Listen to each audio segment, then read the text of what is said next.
Welcome to C.HR with Ariaunstewart. Today we have my special guest, Aaron St. Louis, in the building.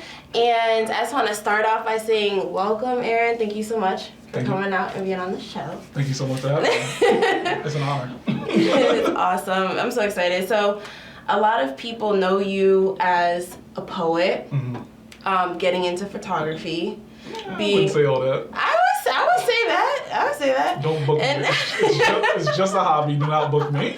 Don't hit me up for the photos yet. For photos, poetry. Pay me for poetry. Yes. Pay me for poetry. Yes, for the poetry, absolutely, and for also memorizing super long poems.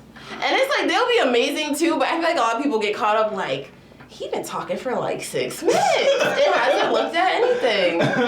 So tell us a little bit about yourself and just introduce yourself, and then we'll get into the Sounds questions. Good.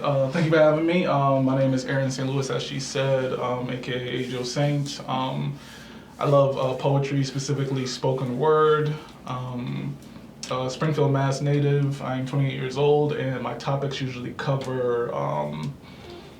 I usually like to go for the heavier topics, of course, love, relationships, blackness, dealing with traumas, depression, things of that nature, kind of the stuff that we all go through, especially people, I would say, around our age. Yeah, absolutely. That are trying to fight through each and every day, trying to go through that stuff as well as be successful at the same exact time. So. And it's been a pretty weird past year and a half. Oh, 1,000%. On top of all of that. Oh yeah, 1,000%. Things on my job shifted completely just because I'm so used to being in office. I would commute every day because I live in Connecticut, because I work in Connecticut. Yeah. And that changed dramatically, as well as because social distancing and not being able to be in front of people. I haven't like recited in front of a crowd until like recently, really recently, like a few weeks ago. It was awesome. I missed it, but yeah, it was different. I had to hype myself up for it. Yeah, you have to get back into the swing of things, kind of. Oh yeah, definitely. So I do want to talk a little bit about like what your day-to-day is, and then how like you balance being a creative and also having a full-time job. So tell us what you do for work. Okay, so I work at Pratt & Whitney, which is an aerospace company. They develop and manufacture jet engines. And my personal position is field and tech support. So the different shops that we own around the world, the different customers that we cater to, they have issues sometimes. Sometimes technical stuff comes up. Sometimes stuff needs to be cleaned, inspected, repaired. Sometimes procedures aren't always the most clear on how to put stuff together and how to take it apart and things of that nature. So my group that I'm a part of, we kind of like just support them based on that. And that ranges from Delta down in, where's Delta? Delta's close. I forgot where Delta is. But Delta Airport, like. Yeah. Working with them directly for their needs? Yeah. Okay. So like Delta is like home base, which is pretty close, as well as like this place called ESA, which is in Singapore. Work with them at the same exact time. I was about to say, I never heard of ESA. Yeah. Well, Delta's an airline as well as they have their own shop as well. Gotcha. Yeah. Okay. ESA is a shop in Singapore. We have shops in Russia, we have shops in the UK, of course we have the shops in the US and then shops in Asia. So like that's awesome. Yeah, there's a lot going on. Yeah, no, that's really cool. So what did you go to college for that you were studying, and was this always the end goal of like what you went to college for? Ish. Okay. I went to college to make money. Right. So that's why we should go. End goal accomplished. But I went to school to be a mechanical engineer. Okay. And I assume like based on how I describe my job, people would automatically think that entails engineering, but when you have like the basis of knowledge when it comes to like just the physics and the science and all that stuff, they still need people who know that stuff, covering like certain positions that are not the most obvious. I'm not putting together things, but I need to know how it goes together. How it would go together. Exactly. So did you go straight from college to like, what was your transition to the position you're at now? Like, how did you start out of college? So, and this is a moment for humility. I got my bachelor's, but it took me 6 years to get it. I started at Stick Took some courses there, but honestly didn't know what I wanted to do. I'm really indecisive. Yeah, a lot of us are. Yeah, so I spent time at Stick. I took some time off when I went back to college. I went to Western New England University. They did accept some of my credits, so that pushed me back some time. Okay, never mind. For you, and you didn't take all your credits. Yeah, they didn't take like a semester, so that was wasted time as well. Wow. But everything in good time. Pushing through that. For our junior year, we had to find an internship over summer, so I interned at Pratt & Whitney in that job I'm working now, and they liked me. They gave me a job before I graduated, so I transitioned right into that. And that's the goal. And like you said, everything in due time. Like, and how old you said? 28? Yeah. You're okay. I think you got it done in time. You'll be all right. But I love that you talked about that though, because I feel like people really like get in their feelings about not graduating in like your 4 years. Right. But meanwhile, you got people who are like in their 40s going back to school to start whole new careers. Exactly. So it's like it's never too late. Everything in the time that is supposed to happen. And so you started there. That's how you transitioned to the job you're in now. When did the poetry start? Has that always been something you're into, or? Yeah, I think. Poetry kind of started in a way it's a lot less dramatic than people would think. You know how like when you're in English class, they'll have you write a poem, and I probably did it multiple times, but I didn't really like it until probably maybe early high school. When I started to enjoy it, and I think like it really the power of poetry really clicked for me.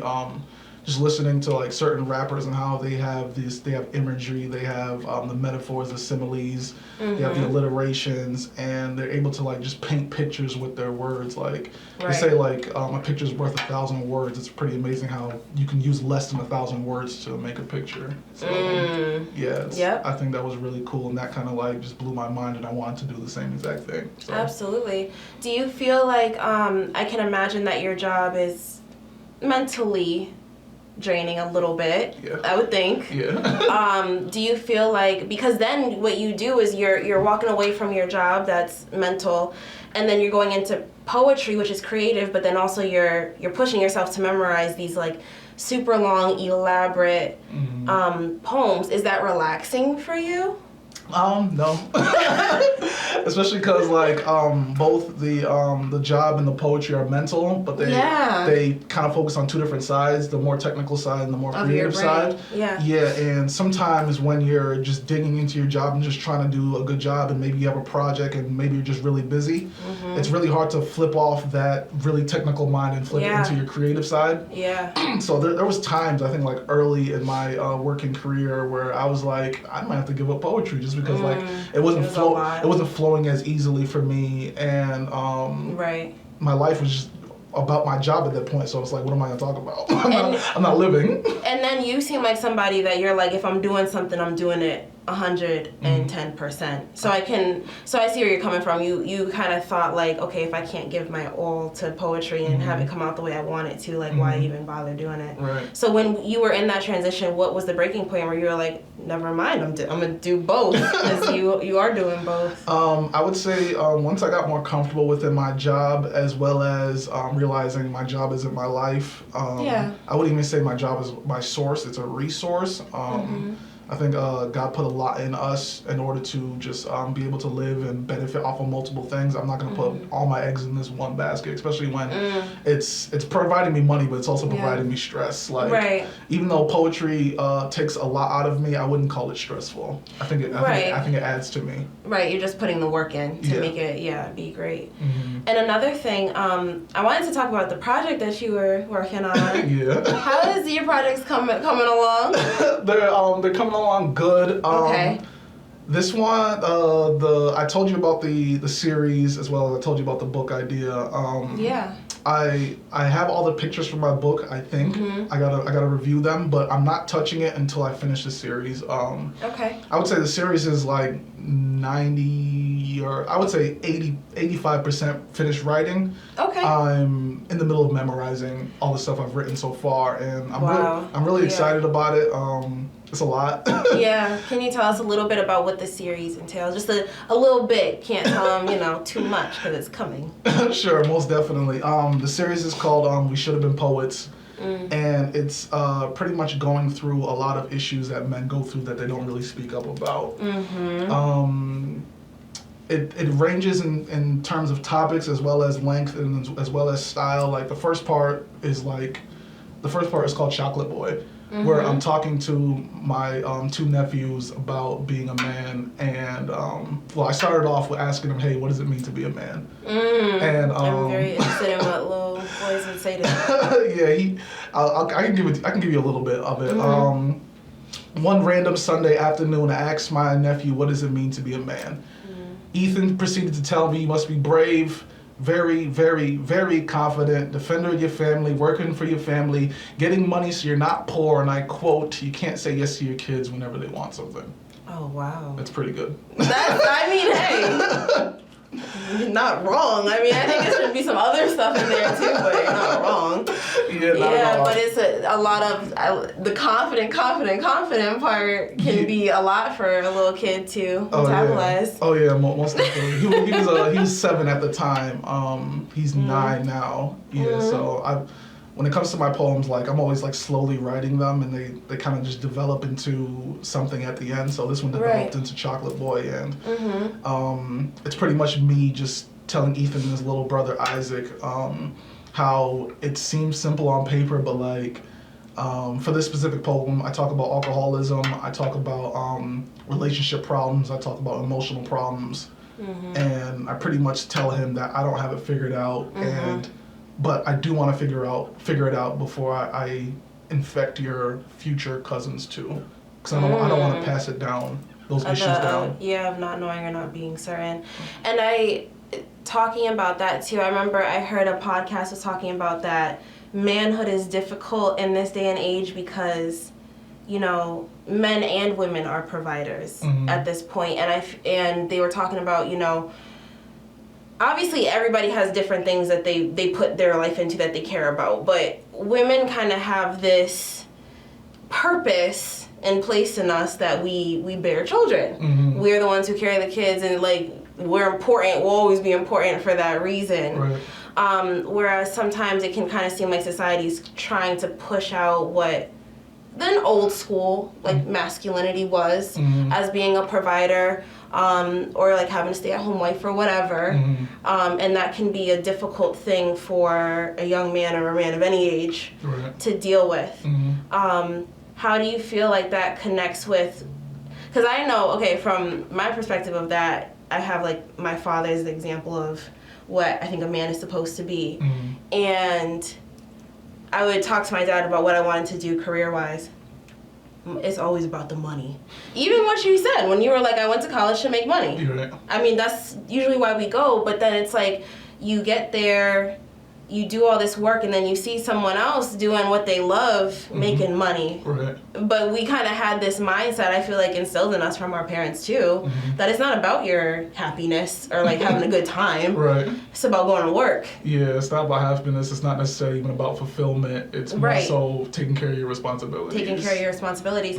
And how do you think that is, because we're on C.HR, Human Resources. How do you think that connects to the mental state of men now, going to work, knowing that you're not the only provider anymore, you can kind of do what you want to do, because there are a lot of women out here doing what they want to do. So do you want to talk about that a little? Definitely. That kind of digs into the second part of my series called Masculine, except it's spelled with a K, so it's mask. Yeah.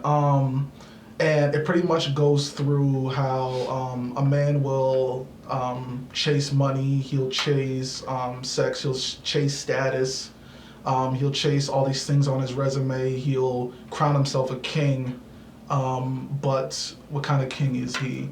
There's a part of the poem that says, the crown's not worth it if it turns you evil. It's deceitful, and all royalty ain't created equal. So some of y'all decrees seem odd to me. Everyone claims king, but it only denotes class, not quality. And it's kind of this thing where we've been so focused on just chasing the dream, or not even a dream, chasing the money and chasing what we feel like we should be chasing, when at the same time we haven't figured out if that actually fulfills us, if we actually like doing that. Right. If at the end of it all, will we be happy, will we be satisfied, or will it just be we have a bank account full of money? Right.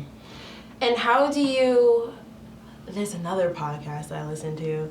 Do you know the Roommates podcast? Oh, it sounds familiar. They always talk, their audience is talking to men, but I love seeing what men think men should know, because it's like, you know. So you listening in on the conversation. So something that they were saying is that only, and I don't put it in a PG way, only 20% of men get with women, if you know what I'm saying.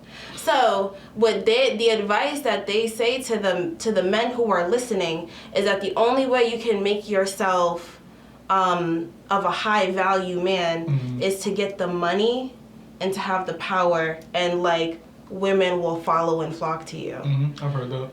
And it's very like, I don't know, it's like unsettling. So I'm just like, first of all, that's a lot of pressure to put on that man. Like, so he can't worry about his life or his well-being or what he wants to do. He has to focus on getting the money. But I like that they share that statistic of only 20% of men, because honestly, I didn't know that before.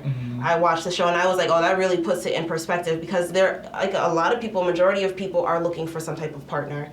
And then you, as a man, you have all of this put on you to be like super successful. So it's like, how do you, I don't know, it's like, how do you really navigate that space? Like, what would you give as advice? Do you feel like you've done it in a way that you're happy about? Would you have done anything different for where you're at, like, right now?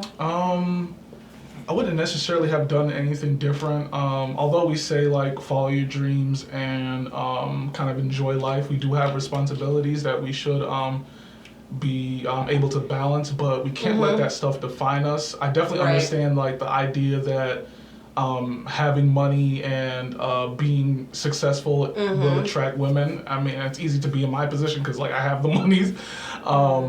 But at the same exact time, you got to sit back and realize, one, not necessarily every woman is like that. That they fully require you to have money and have all these things. Or to be making, like, over $100,000 a year at 20-something years old. Right. You know, that's it is a lot. It's a lot to put on anybody. 1,000%. And a lot of times people with those mindsets to have that much money and try to maintain it don't have time to have a healthy relationship anyways. I noticed there's a lot of men who are very, very success driven, which is awesome, but they're so underdeveloped in emotional and areas of patience that I can't imagine how they're going to handle when things aren't so good with their wife, or how they properly relate to their children. Because you can't just throw money at every situation. There's been, like, stories and viral videos of a man who will work 60 hours a week to make sure his family has absolutely everything in terms of money. Come to find out, they're starting to resent him because he's never there, and there's things happening in the family and the household that are chaotic, and if he was there, that wouldn't be happening. So it's kind of like, you can't place your value only on a dollar sign, because like there's high quality men who have super quality traits about them, that they're kind, they're patient, they know how to listen, they know how to speak gently to somebody, they know how to be strong when it's necessary, they know how to comfort. Like, all this stuff is extremely important and is actually high valued by a lot of women as well, but that's not necessarily seen as masculine or as providing. But, like, in terms of provisions, the woman can provide her own money in her own space. You can add to that space and add to that money, but you can also add wealth in a different sense, love, information, attention, just full acceptance of that person, and that weighs infinitely more than money ever will, because money comes and goes so easily. It's kind of insane to try to get as much as you can and hoard it. I had a friend of mine, a couple years ago. He was like, when people keep all types of toys in their house, all types of garbage, we call them hoarders. They don't want to get rid of anything. Right. But for some reason, when it's money, when it's dollars, we don't think of it the same way. Right. And I'm all about saving.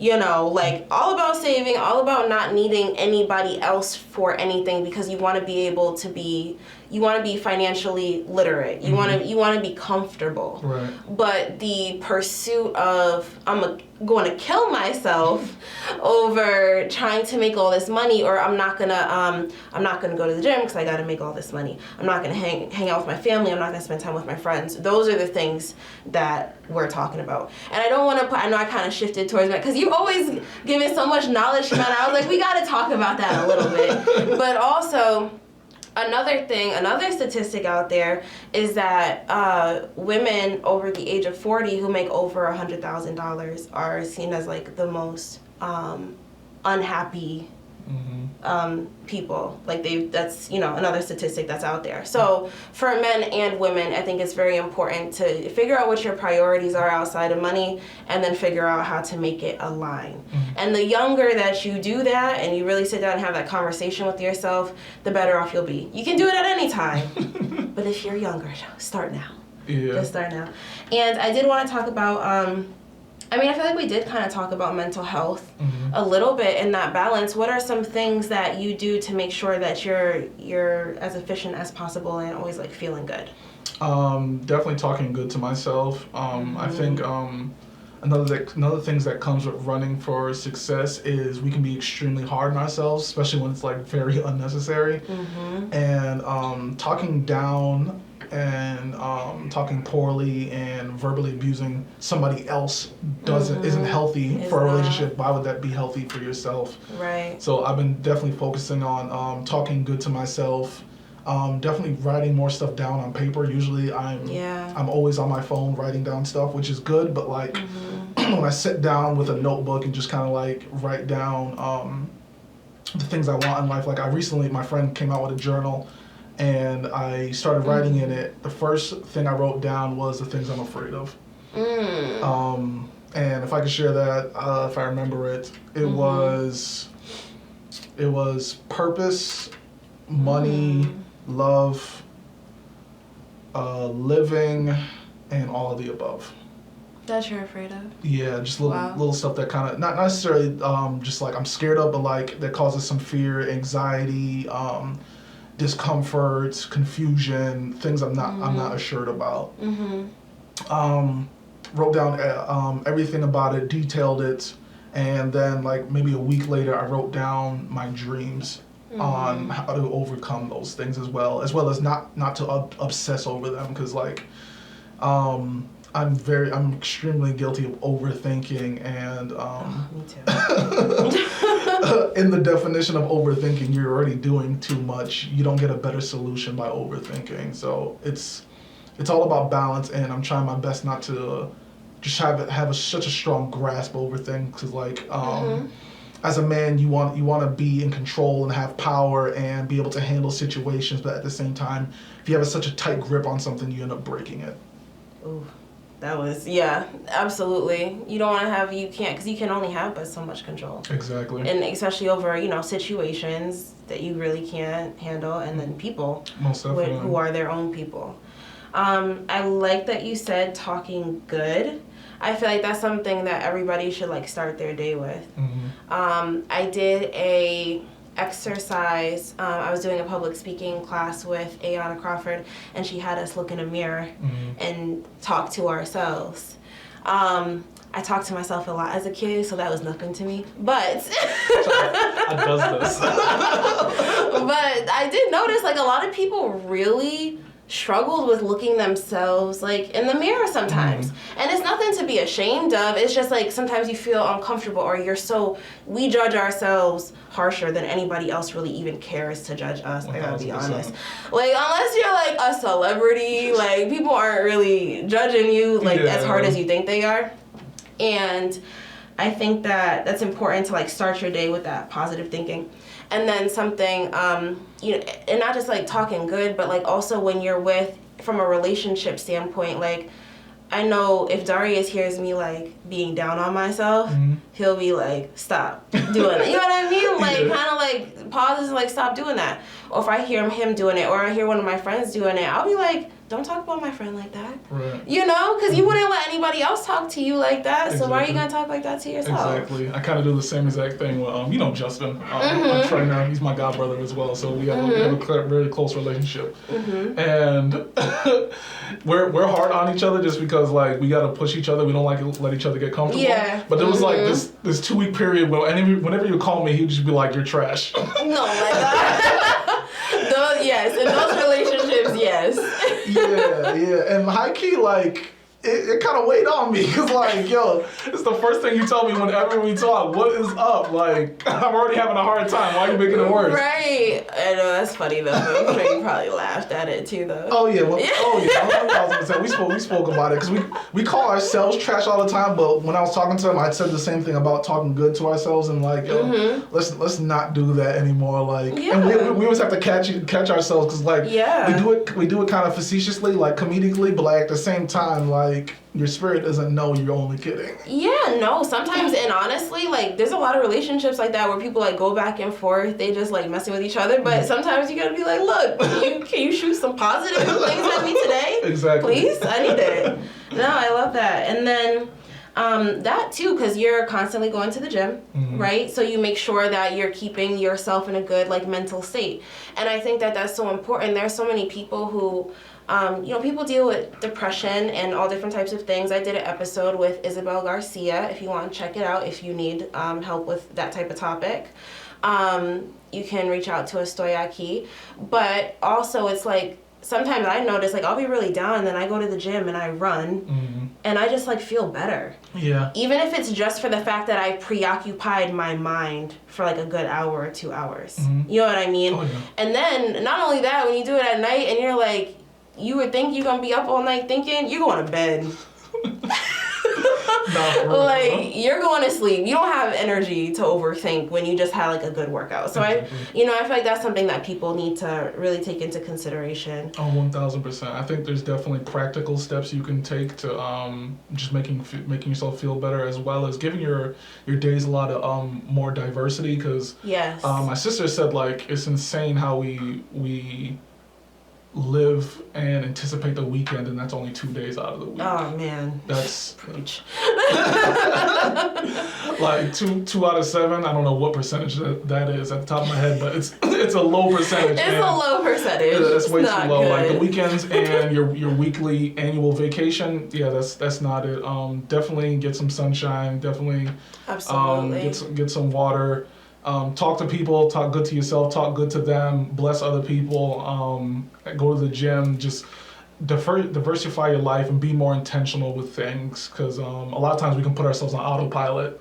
And people in college do that all the time, and high key, it's probably necessary for that, but like, when you don't want to get caught in just the regular rigmarole of life where you're just working, paying bills, trying to save up for something that you even know what's coming. Right. Which is wise, but at the same time, it's kind of like money's to be spent. Yes. Gotta have balance. Yeah. What was I? Lost my train of thought. But, no, I get what you're saying, but you don't live for the weekend. Don't only don't just work all the time. Like, enjoy your days. Go outside. Do some yoga at the end of your day. Whatever. Just. But I love that. Diversify your day. The autopilot thing. Yes. Be more intentional. Be present for things, and you'll actually be able to analyze how you actually feel at times. Because a lot of times you're depressed, but you don't notice for weeks because you're on autopilot, and when you finally do notice, all that weight just piles up on top of you. You got to be more intentional and more aware of yourself, because you're important. Absolutely. Well, thank you so much, Aaron, for coming on the show. No problem. Thank you all for listening. I want to give a shout out to the ABBP, Association of Black Business and Professionals, which is a network for Black businesses and professionals to come together and share resources and learn what you need to do to finish the pieces of your business that you need and get support. So thank you guys so much for listening. Bye.